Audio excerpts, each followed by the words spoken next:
the main headquarters of the NEA in Al-Qasr Al-Aini in downtown Cairo, updating us on the latest she has. Thank you very much, Lamia, for being with us. And now back here in our Nile TV studios, we have the honor of hosting Dr. Hoda Rezkana, former parliamentarian, and she was one of the 10 appointed members of parliament by former President Mubarak in the period between 2000 and 2005. Dr. Hoda, it's a great pleasure having you with us. Thank you very much. Well, the pleasure is mine. And, I mean, it's a very good chance to see the political status in Egypt right now. Yes, Dr. Hoda, I mean, again, very happy to be with you. So, what's your observation, your main observation of what you have seen so far from the elections? That's the first question, the first phase, the second phase, the Yes. President's remarks about the violations, the NEA's response, the turnout, the overall picture. I mean, how do you see it? The party list and the individual list, because again, there was talk here, you know, we wanted more of individual Yes. candidates and less of party lists, and so Yes, your yes, overall assessment We and were observation. talking about this because we need a lot of, you know, variables and a lot of characters can represent the Egyptian society and can deal with the current situation we have in right now, and we have the conscience of this nation. The thing that I think this is a remarkable experience for the Egyptian parliamentarians, and I think they were acting to perform at their utmost. I think because they are trying their best to be there, to be representing the locum and the society they are coming from. But I think there is a little bit of the, you know, slope, which is, you know, overcome some areas and some, you know, categories, which may be a kind of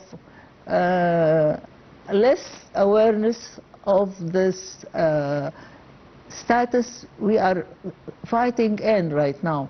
We are in a political status critical, and we are trying to give Egypt the rest and the post which she can deserve and they can act. Egypt needs more and more elevation and more stand for the people. And that's why we see that the parliamentarians should be forced and also governed by a lot of thoughts and ideas which push the society to the front, not to get them backwards. One of the areas that we are indulged in many varieties involving our life right now.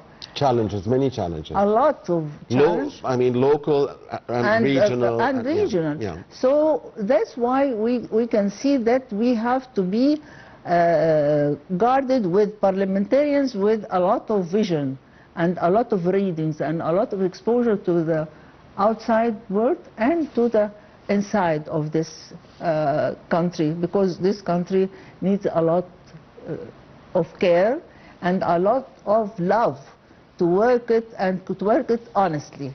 Not love by love, only emotional love. No, love from your heart that you want to raise this society and to give the people the right to stand for their rights and the right to see what's the next in the future.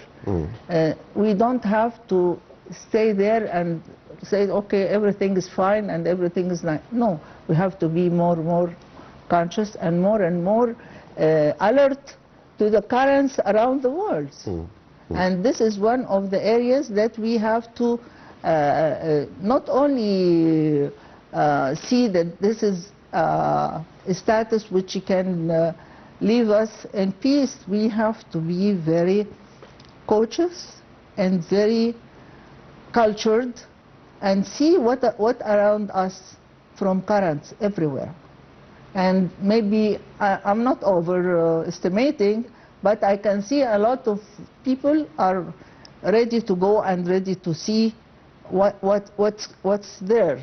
And one of the issues that we have a lot of people around us coming through our country. I mean, refugee and different nations and different reactions to the Egyptian. This makes us more and more alert and more cautious about the entity of our country, the entity of our people, and also the nature of this country, because it's cultured and civilized. Civilization was in Egypt since thousands of years, so we have to take care of that. And the people coming to the parliament should put this in their minds and their vision regarding everything and every side of the world. Don't leave anything just for a glance of second without following or taking care of the analysis of the situation around us. So, Dr. Hoda, I mean, what is it? I mean, you are talking about very important issues here, and you are telling us that you want to see Parliament play a bigger role in confronting the regional challenges we are facing, and the local also, many local challenges, including the economic, for instance, that we are facing. So exactly what is it that you want to see from, we'll take it one by one. What is it that you want to see from Parliament when it comes to improving citizens' standards of life, or social justice, or directing the government, or asking the government to focus more on health and education? Or, I mean, you're the expert, so you tell us. What is it that you want from Parliament, this upcoming Parliament? And second question is, you know, what is the exact capacity of Parliament to influence, indeed, to influence the policies, general policies, say economic. Let's just stick with the economy first, because definitely there are many economic challenges. The President has talked about them more than once, and every Egyptian can feel it. I mean, there are economic challenges. Yes, of course. This is every country has its own challenge. All over this world. I mean, even the States, even England, everywhere. But we are very specifying our angles of challenge here.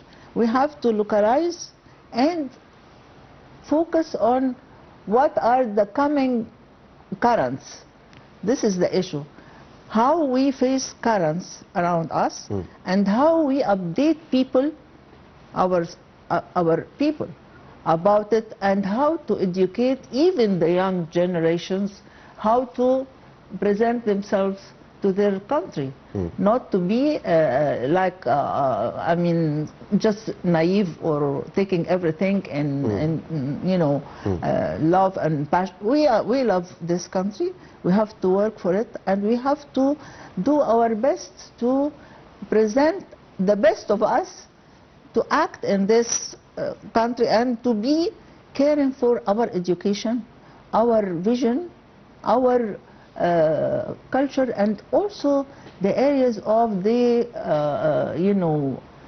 health. And health here is mandatory and a big issue. We need to see that a student have his own health card. There is a health card issued to the baby, to the child, since his entrance to the school. This sticks to him till he goes to university, following his, his dates of birth, his vaccination, his everything of diseases he attacked him. Because these days we are facing currents and currents of biological wars. I don't mean to make the people frightened, but we have to be aware that there are a lot of currents around us, and we are not taking everything as easy we used to have in Egypt. We are taking everything that God will take us and take care of us. Of course, He's the one, but we are taking care of culture, we're taking care of education, level of knowledge, encouraging the child area and the sports. Since he is a young baby, he cares about his status, health status, and also the sports he is practicing. Maybe I'm not telling very ideal or very sophisticated, but this is mandatory in every child who is growing in this country. Of course it is, and it is ideal, and it is, it's optimistic also to think about it in a lot of ways, angles, because health depends on your status, physical and mental status, and also the who's raising you, do they care, do they take care of points which is very special in your health as a child till you grow up. Again, the point you mentioned, Dr. Hoda, is very important, and again, the President talked about it, and the Minister of Youth and Sports also talked about it very recently, by the way. We want sports to be a way of life for Egyptians, and of course this has a positive correlation with the health status, definitely. Again, I wanted to ask you, staying in the local scene, what is the exact capacity of parliamentarians to influence the policies that would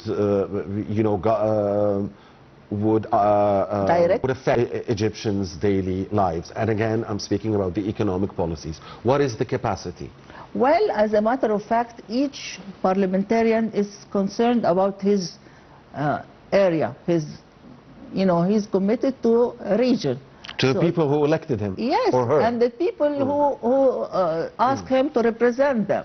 So these people are taking care of, the one who is asking for, representing them, and also the one who is responsible for the process of their demands, because they need some demands from the government, maybe from the health sector, maybe from the economic sector, maybe from the social area about caring for their families. Maybe they need more and more attention on the area of the environment and the area of their schools. Maybe the school doesn't have a proper garden, they don't have proper bathrooms, they don't have... These are areas we have to focus. It's not a very trivial, but it is very important that healthy place for a child. Everybody should take care of that. And this is not responding only to some dreams, no. We are talking about healthy society coming for the future, and the future is full of courageous and, a lot of surprising AI and LE. A lot of the areas are opening right now, and it should fulfill a future generation which is aware about these changes in the education and also in the teaching process, and also in the physical.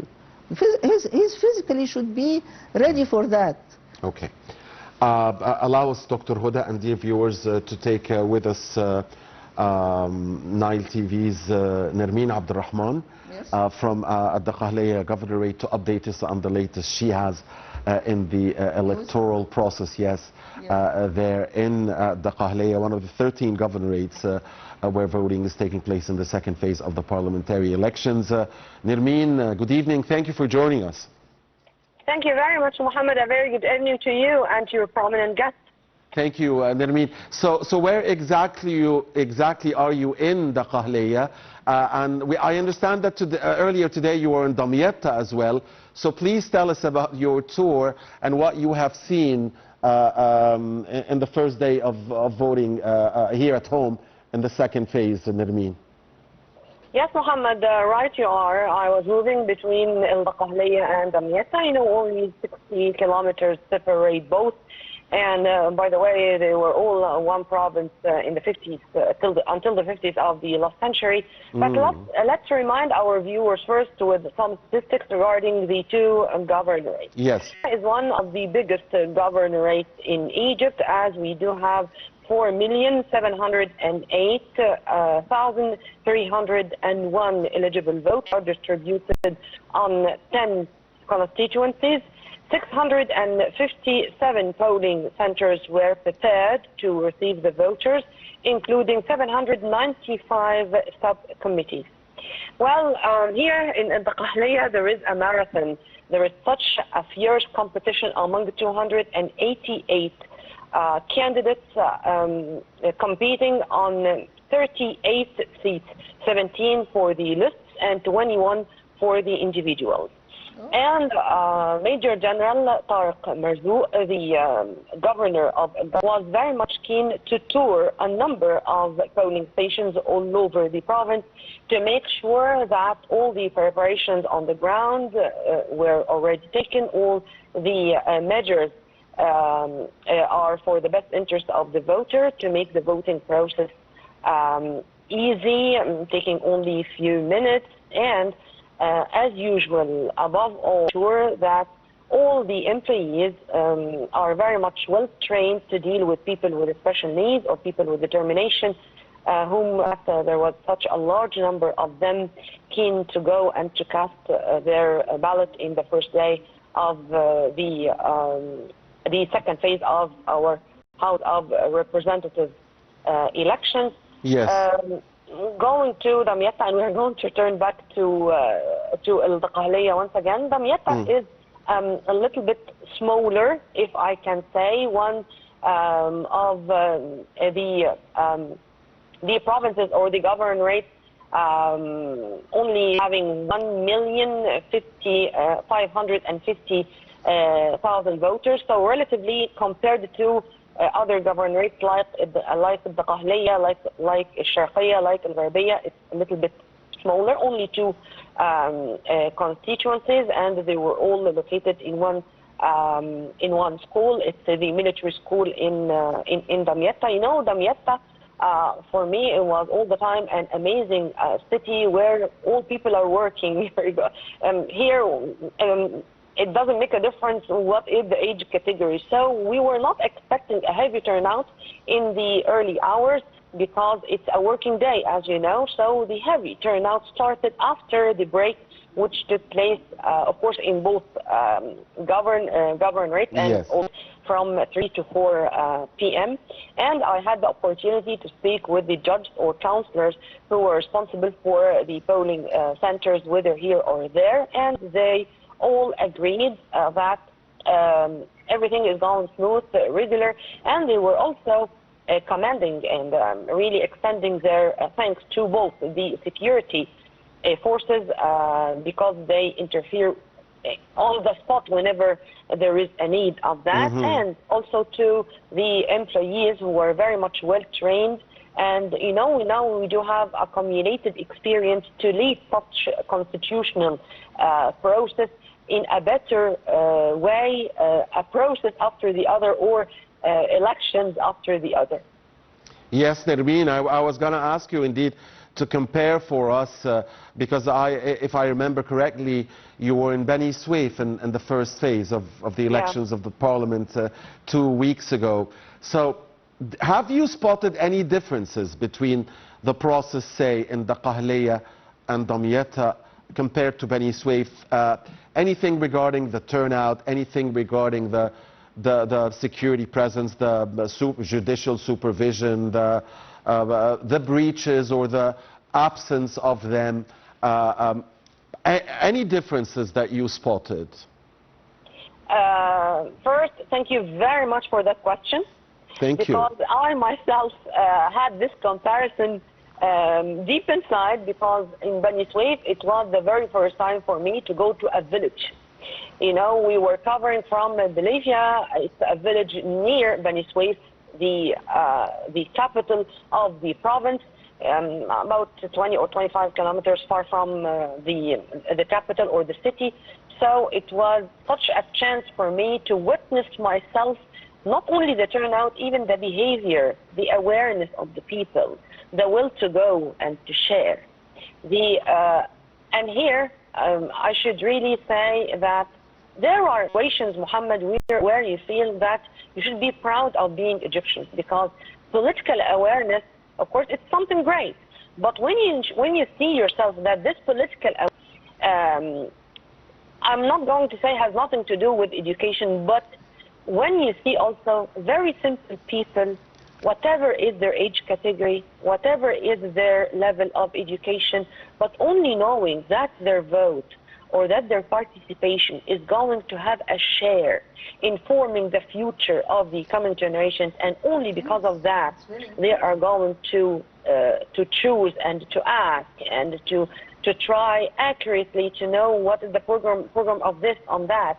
And maybe Nermeen, Dr. Hoda Rezkana is our guest here in the studio. Of course, the former parliament. That as I was listening to her, so I cannot miss her voice. Yeah, absolutely. The former parliamentarian, of course. And she was, when you were talking about the awareness issue, I mean, she was, you know, giving thumbs up to what you said. So I want to give the mic to Dr. Hoda. Maybe you want to say something to Nermeen, I can say that she's not seeing a lot of positive data in the area she was mentioning right now.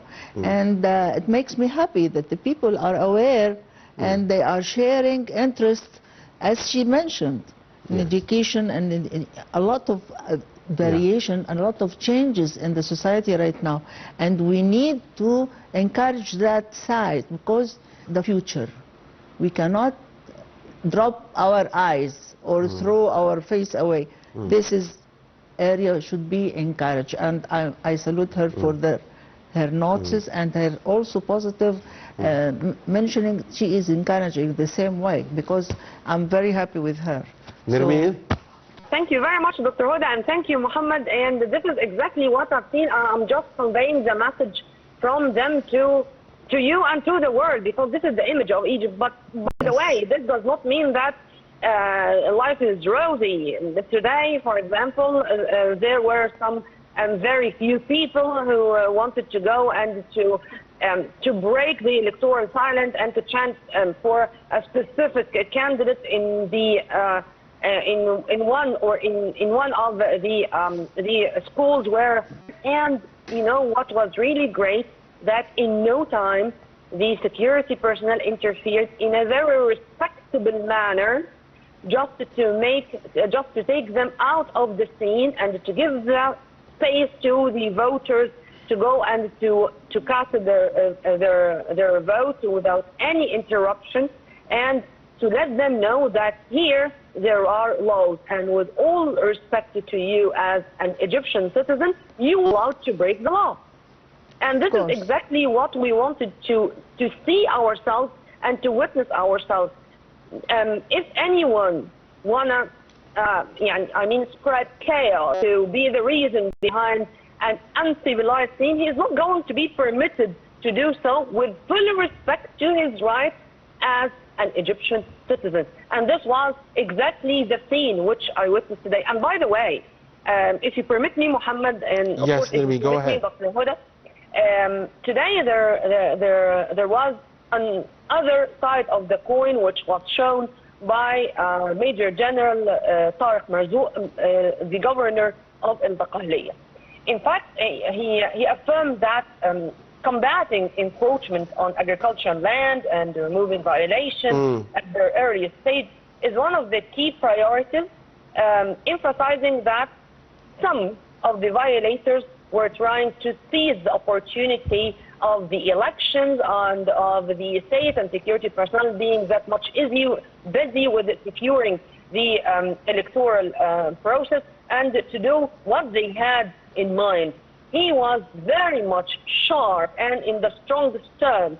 He said that simply nothing is going to impede or to stop the authorities from practicing their other responsibilities, even if this is the voting process of our House of Representatives. So today there was campaigns going to these places and stopping the violators and stopping these encroachment on agricultural land, and it was a very strong message saying that we all go or have tangible positive steps in all time, very same time, and this is the new republic.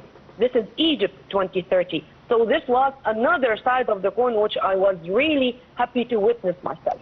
Thank you very much, Nermeen, for this update and for the other updates regarding the electoral process in Dakhliya and Damietta. Thank you, Nermeen. That was Nermeen Abdulrahman, Nile TV International's correspondent from Dakhliya. She's very smart. Yeah, she's noticing a lot of positive data, which is good. Thank you, Dr. Hoda. Now, again, back to the role of the parliamentarians. Yes. I asked you about their capacity when it comes to local challenges. What about when it comes to the regional challenges and the many of them? And there is some sort of chaos around all of Egypt's borders, really.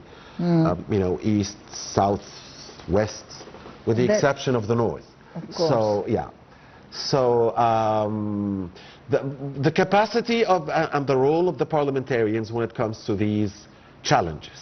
Well, as a matter of fact, this is very, very serious.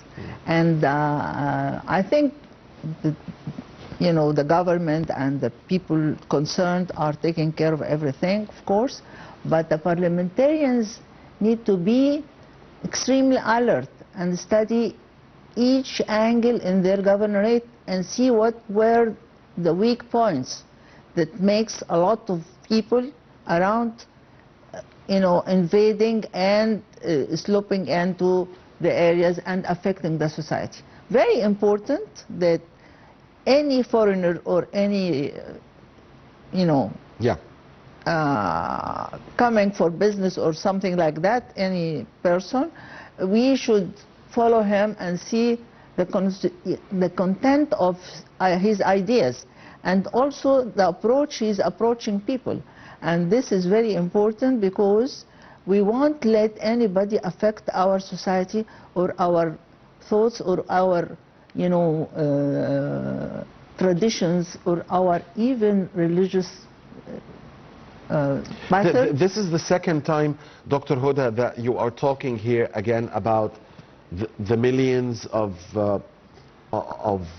Arabs or foreigners or people from different nationalities, and many of them refugees or some of them refugees that live in Egypt here. So you think that Parliament, you want to see, as a former parliamentarian, what do you want to see from Parliament regarding this? Because Egypt embraces everybody. I mean, this is the policy of Egypt. This is the of embracing. Well, as a matter of fact, we are very courageous and very, very welcoming to everybody. But nobody from the Arab countries do what we do.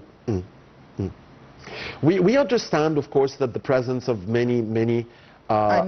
Saudi, without mentioning. We understand that the presence of millions of our brothers and sisters from different countries does affect, of course, the daily lives of Egyptians and the prices and the economy and everything. We do understand that.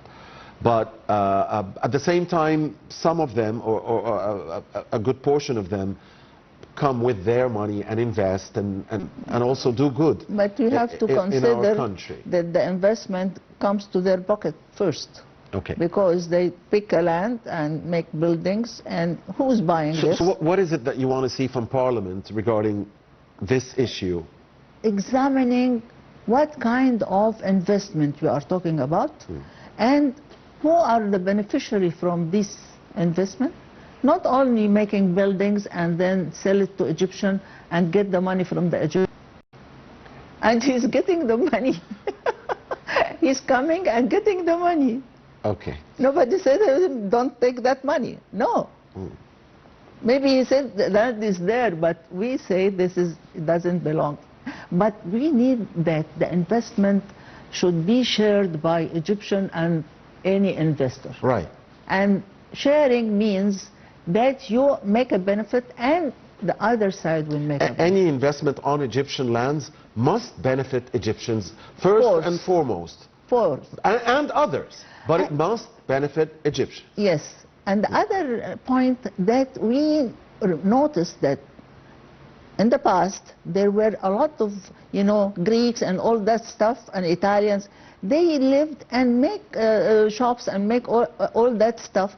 But it was like the benefits for the Egyptian, not for one side story. No, Egyptians were benefiting and they are sharing, and we were dealing with them, and they make a change in a lot of ways. Actually, the Greeks and the Italians who but they were Alexandria, very mostly in the kitchen part, and they were Egyptians more than like Egyptians. Yes. I mean, they became Egyptians. Yes, they became because Egyptians. we have a great effect on them. Yeah, they cannot deny it. But what I mean exactly that we have to share the investment one by one. The fruits of the investment, Yes, this should be shared and should be growing, and also for, making benefits to the people, to the human life.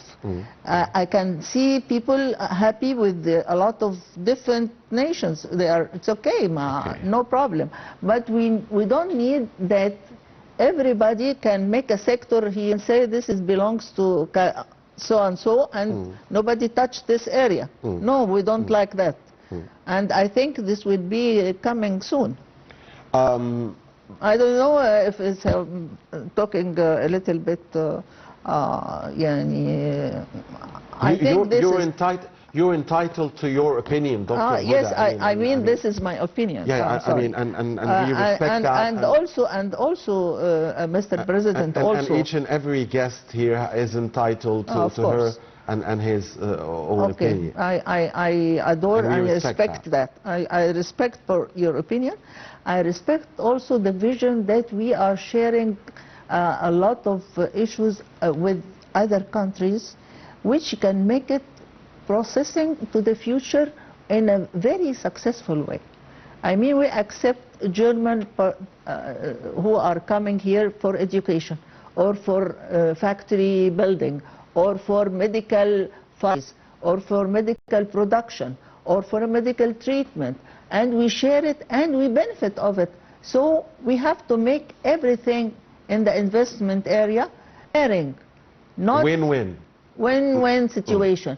I have to calibrate and make a calibration. You feel that we are being somehow exploited at times? Yes. And this is what makes me so sad a little bit. But we are welcoming everybody in Egypt, and we love people, and the people love Egypt.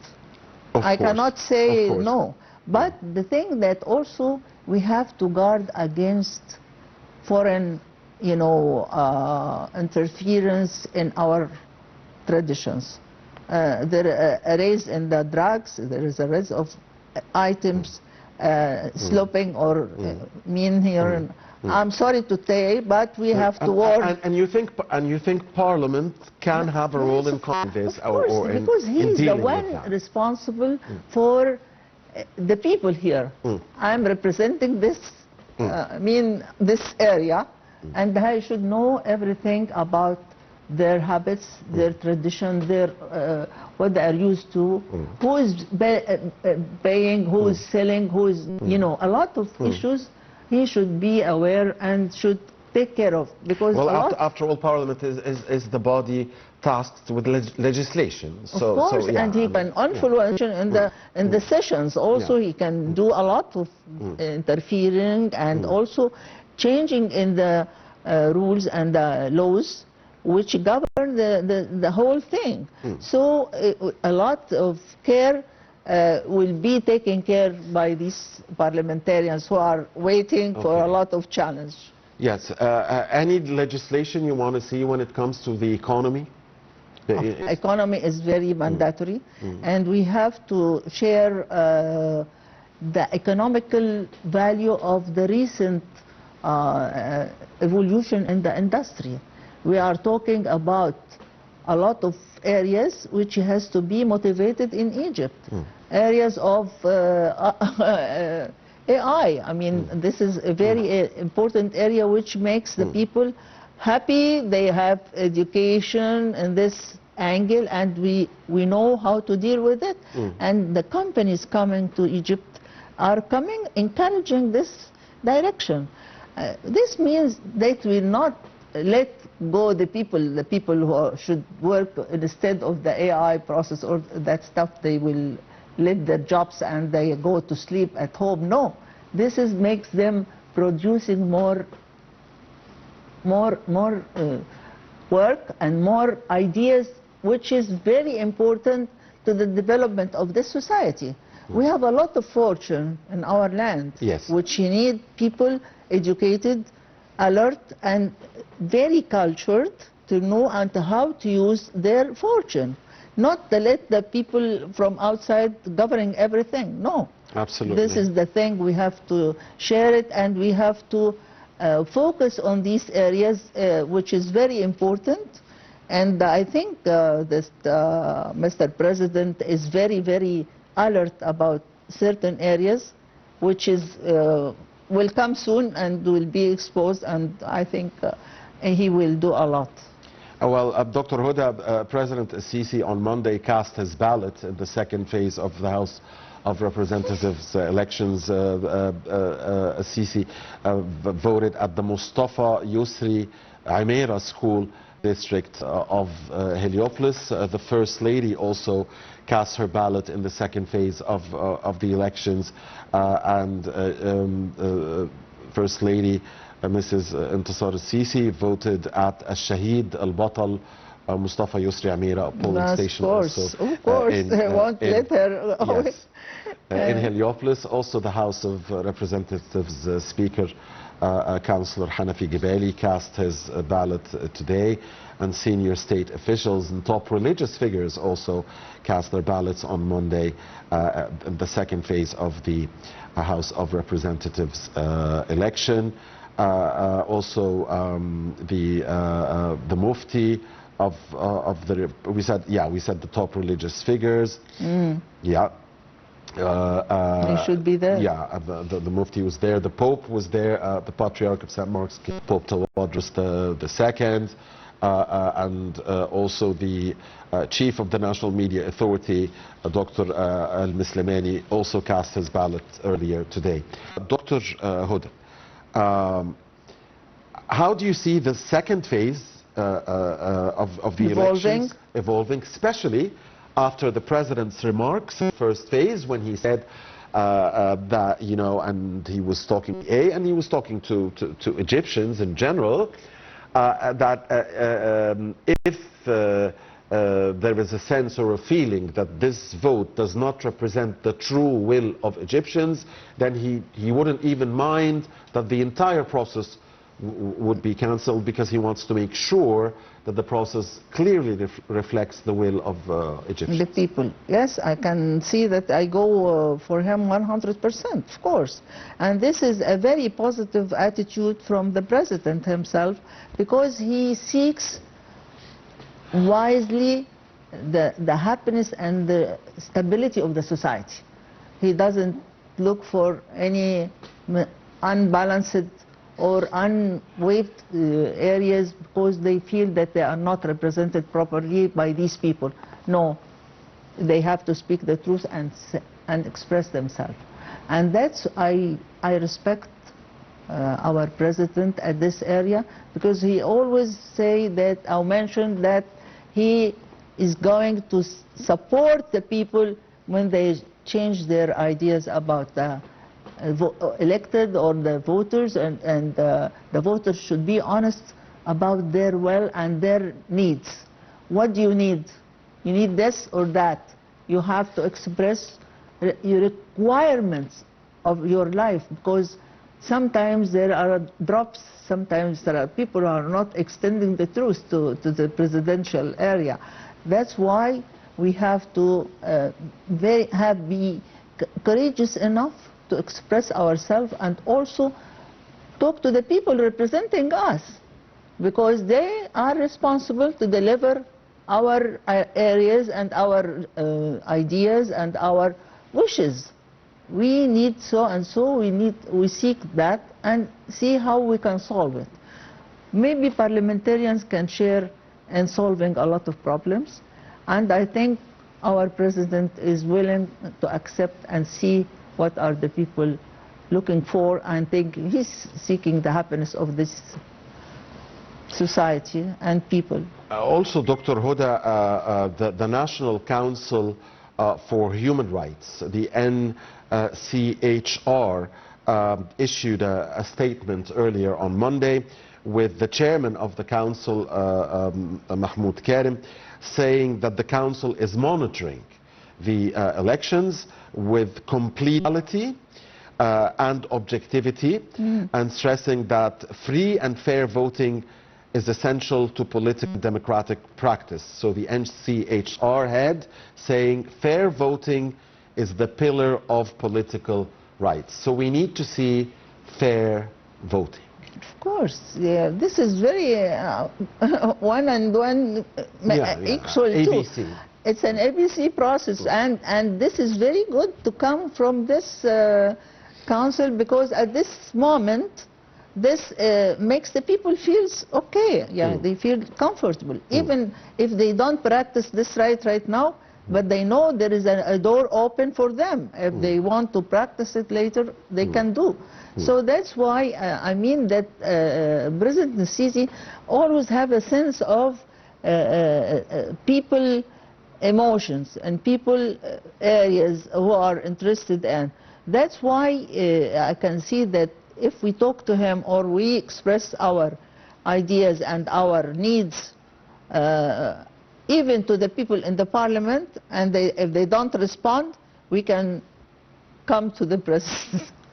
Yes. I think he has a lot to do, but I think it's their rights, and also it's his right to know their demands, because if anything goes at that side, the other side is there, and we have to shed some light on it to make everybody share and make solutions. May I ask you about some of your memories from the 5 years that you spent In the parliament? as parliament? I'm sure you have a lot of stories. I have. I'm very sure. Lots and lots of stories. I mean, those were 5 years. Yes. So you must have seen something like 500 situations or something. Yes, I can see that there was a lot of challenge. 1,500 or 1,600 days, or something. Maybe you can share that, but I was sharing in the correction in some of the law of the corneal, replacement, because I was there, organ transplant, all that stuff, and there was proposing. And that's your specialty, right? No, one I'm of your intensive care, I am. Okay. But the thing that it was one of the areas that I started with in the parliament. I shared also a lot of areas that about Suez Canal division, because I was looking for the Suez Canal. Why don't we? And thanks God, it was taken care of our president in the last year. And because I was in the Foreign Affairs Committee, that exposes to me to the foreign, relations and to the people around us. And I was really surprised that we don't have all these categories for us. Foreign Affairs Committee, just a second. Foreign Affairs. So Foreign Affairs Committee from 2000 to 2005. Yes. So you witnessed September the 11th. Yes. You witnessed the Intifada and Intifada the stuff. Yeah, and the death of Arafat. You witnessed what else? I mean, there were major. There was a You witnessed lot. the Iraq War. Iraq War, of You course. witnessed 2003. Yes. So tell, I mean, September the 11th, the Intifada, and Arafat, and the Iraq War. It was like nightmares, and it was a heat coming to the Middle East. And they were, the Americans were persuaded. So which one of these events was the most difficult to deal with? September the 11th, the Intifada and Arafat, or the Iraq War? To tell you the truth? Or maybe something else. I mean, you No, but it was all, and September the 11th. It was a casualty was arranged by the entity there, and it was performed to inflame the Arabs. The Zionist entity. This is what you're saying. Yes, of course, because there was a truth, and there was. So you believe in that theory, because that's the theory. The theory is out there. No, it's not. It's true, because there is a lot of analysis and a lot of centers there. They were studying this situation, and they were mentioning facts and truth about it. Okay. And come next, the Iraq War. It was very dramatic for us, of course, because we don't want this. It's a drama. We as Egypt tried to stop it. We tried to convince the world of not going for the so-called weapons of mass destruction that were never found. It was never found, and it was never there, and it was like 11, the same story. The thing that they feel sorry for this. Some of the Americans, they feel sorry. I think so. And the other issues is that surrounding us, Arafat on that drop. But I can see that the area of the Palestinian, causes, and all these areas which were fulminating at that time, it was like heat coming to the society, to the Arab area. Yes. And the most affected people are us, because we are next door. I mean, we are next door. And once again, the war crimes committed by the Israeli occupation in Gaza, I mean, revived this. And what happened in Gaza, those massacres, those war crimes against women, against children, against the civilian population, we were that will never be forgotten. No, and also will never be. They won't let go, because this is blood. When you see blood on the ground, you can't forget it. Of course, we hope that the ceasefire holds. I hope so, and I hope Egypt, also Qatar, Turkey, and the United States. I hope it will stabilize. I hope. And as you can see that you are wishing the same optimistic view, so I'm optimistic. Not necessarily optimistic. I'm just saying that we hope. We hope and pray. Well, as a matter of fact, I have to because against the breaches and violations by the Israeli occupation it's continue almost day in and day out. It's the name of the game. It's the name of the game. I mean, they are trying to break the promise. Yes, and they are trying to evade any way, any angle that we can be facing another war. So I think. Let's hope and pray. I hope we cannot sustain such threats all the time, and they have to be stopped. And this stopping will be done by the national, the world, the society of the world, and the people who are around us. They can see how it was like fake stories all the time, and the people have the right to live. And also we hope that President Trump would stick to his word when he said everybody will be treated fairly. This is what he said. We all remember his words when the peace deal was reached in Sharm el-Sheikh, in that famous conference co-hosted by President Sisi and President Trump and the president. You were there. Yeah, Emir Tamim and President Erdogan. I mean, President Trump said everybody will be treated fairly. So we hope that this he holds. Will stick to his words, and I hope when the future come with good news. Hopefully. Amen. Amen. Thank you very much, Dr. Hoda Rezkana, the former parliamentarian. Dr. Rezkana was an appointed member in Egypt's parliament in the years between the years 2000 and 2005.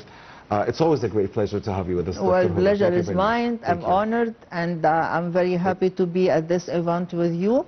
And I will salute our president and his lady for their achievements in voting. I'm going tomorrow to do it, and I hope I'm not the one that I represent everybody who want to speak the truth and dream about a beautiful Egypt, ever and ever. Thank you very much, Dr. Hoda Rezkana. It's our privilege and our honor. And thank you, dear viewers, for watching us. Please stay with Nile TV.